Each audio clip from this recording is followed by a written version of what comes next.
Guardians of the Galaxy. It's the goodbye for fans in the universe. What can we expect in the last film that will be? I think it's the best of the trilogy. I think it's going to be the most emotional of the trilogy. I think people are going to get wrapped up in the emotion of the story, but also that we're all saying goodbye. So I don't know what's going to happen with the Guardians, if there'll be newer versions of the Guardians. But as our versions of the Guardians, me, Chris, Zoe, and Sean, this will be the last time we'll ever be on screen together as the Guardians of the Galaxy.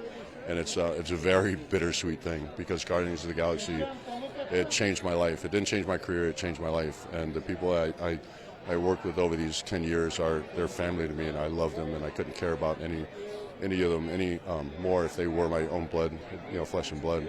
So it's hard. It's emotional and it's hard. I gotta say, I don't think there's anyone who's having more fun on a red carpet than you, sir. Are you having as much fun as it seems? I am, and I haven't seen everybody in a long time, so it's really just great to catch up with everyone and see them, and then know that we accomplished this and everybody's excited about it. So yeah, this is kind of the fun part of the press tour, So. What was it like making this film? Because the reviews and the buzz are like through the roof. It was super challenging. I'm only speaking for myself, but for me it was really, really challenging.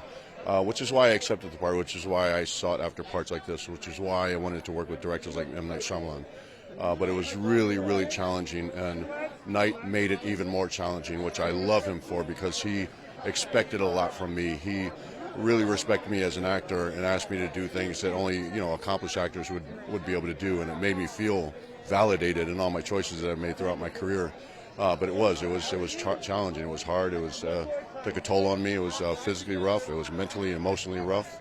But I hope that everybody loves this film, and it would be all worth it. You mentioned the challenges as an actor. We've watched you evolve as an actor. We've watched your choices evolve. Yeah. And the audience is cheering you on. And you're cheering on your choices. You're flexing those acting muscles. And moviegoers are responding. What does that mean to you? Everything. Yeah, and it's also, it's one of these things I've been saying this my whole career. I've been saying I never set out to be a movie star. I only wanted to be an actor. I wanted to be a respected actor. And when I first got to look at this role, it was like, all right, this is it.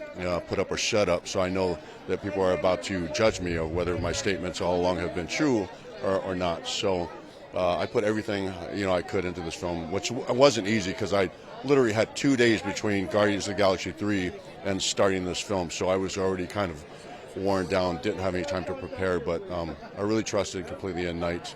And I think, I don't want to speak for myself, praise myself, but, he's happy with me, so I'm happy. But I hope that people love this film and hope they appreciate my performance. And definitely the rest of the cast there's no doubt that they just pour their heart and soul into this film. And I hope everybody loves it. But you never know until the dust clears, but I hope everybody loves it. How would you describe your character? As a tortured soul, I think, as a man who is as big as life, biggest man, biggest ominous, intimidating man that you've ever met physically, but has just the heart of a teddy bear, has such a gentle soul, and just kind of loving human being, and really is being tortured, emotionally tortured by the things that he has to do. Did you relate to this in any way? Did you see any of yourself in this film? Oh yeah, and it's funny too, because when I read the script and I called Night and I said, I love this role, please, what do I have to do to get this role? And he said, you don't have to do anything. I want you for this role. He said, Dave, you basically are Leonard. So, which I find is a huge compliment, because I am a gentle person. I'm a kind person, and I know people may judge me, upon first appearance, but I never set out to intimidate anybody. I don't want to be a menacing sight to people. I wanted people to know that I'm kind and I'm caring and I'm loving. I'd rather them respect me than fear me.